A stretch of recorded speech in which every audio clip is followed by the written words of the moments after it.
Hi Joyce. I've been wondering about death recently. I'm a new believer in Christ, and I was wondering if you could shed some light on the process of death for me so I can understand more about it from a Christian point of view. Of course I can. It is rare to get to my age and not have some brushes with death on a personal level. Many trains of thought would have us believe that death is simply a natural part of life, cyclical and normal. People will always fear the deep unknown, however much you tell them not to, and in my experience, those who don't fear haven't really thought about it all too much. Either that, or they have such an overconfidence in their lack of fear that they come across as shallow, foolish and thoughtless to me. I have personally come to the conclusion that human death is a most unnatural severing. Something is so clearly wrong about it to me, it seems almost unnecessary. Philosophers like the Buddha and those who echo his sentiments talk about death as transformation, the next step in the evolution of consciousness. They speak of karma and samsara, of the illusion of maya, of the drop in the ocean, uniting back with the source.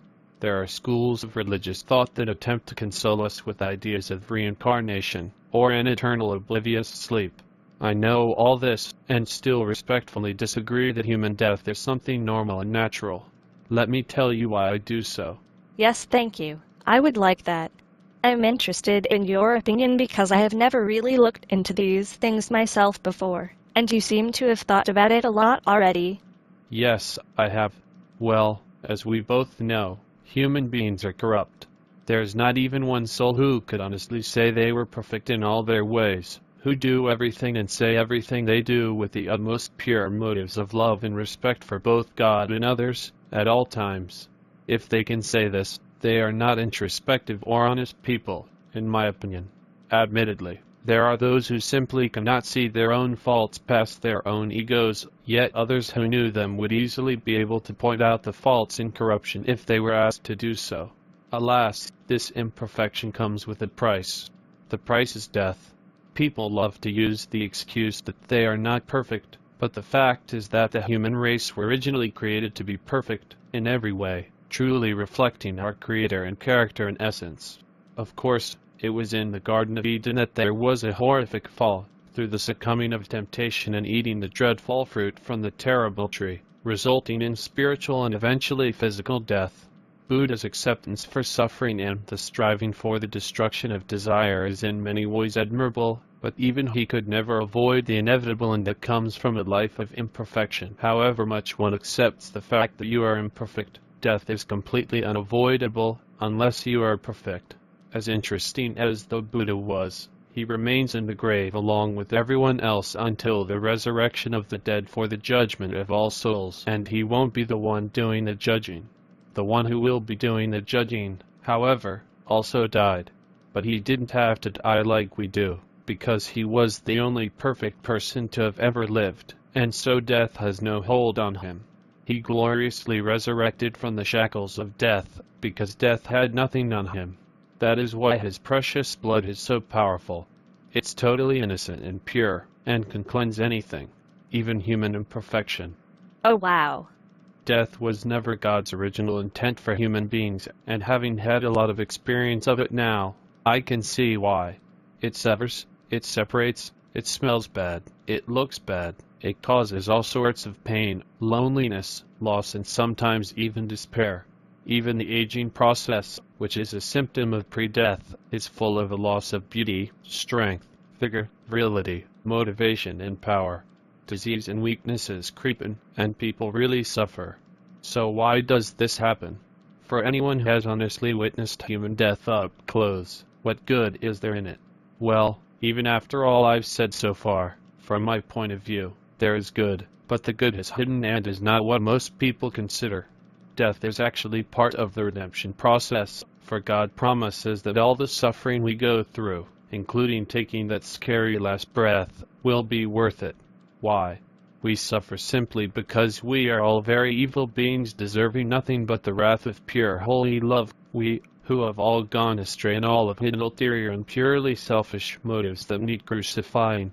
Because we are imperfect, God saw to it that our corrupted bodies would be cast off, separated from our souls and spirits, so that he could give us new ones that are incorruptible once we are wise to evil and reject it, having experienced firsthand the result of sin, which is death, favoring God's ways instead. What happened in the Garden of Eden was the same iniquity that led the wicked angels that have deceived the whole world into their own eternal doom, yet human death gives us all a second chance with him, should we choose it. Ah, I see. Why do we get the chance and the fallen angels do not get it? Well, it's because our first parents were seduced into evil and didn't actively seek to rebel against God.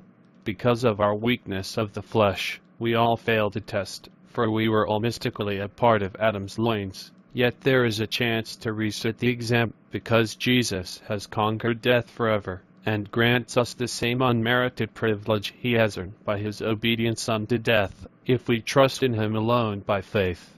Death was an evil used in wisdom by God to save Adam's children and restore the imperfect back to himself, who is perfect.